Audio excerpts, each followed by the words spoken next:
మీరంటున్నది సత్యమే వాసుదేవ. సమాజానికి అధర్మం చేసేవారి వల్ల కలిగే హాని కంటే అధికమైన హాని ధర్మం తెలిసిన వారి క్రియాశూన్యత వల్లే కలుగుతుంది. ఇచ్చిన ఆదేశాన్ని స్వీకరిస్తున్నాను వాసుదేవ. మృత్యువుని కూడా స్వీకరిస్తున్నా.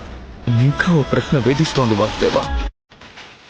సామర్థ్యానికి గుర్తింపు, నా సామర్థ్యానికి గుర్తింపు నాకు ఎప్పుడూ లభించదా? మీ చేతుల్లో మీ ధనుస్సు కూడా లేదు. మీ రథచక్రం భూమిలో ఇరుక్కుని ఉంది.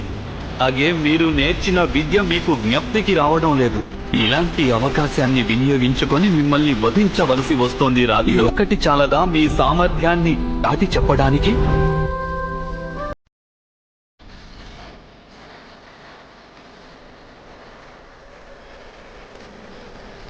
మీరంటున్నది సత్యమే వాసుదేవ. సమాజానికి అధర్మం చేసేవారి వల్ల కలిగే హాని కంటే అధికమైన హాని దాటి చెప్పడానికి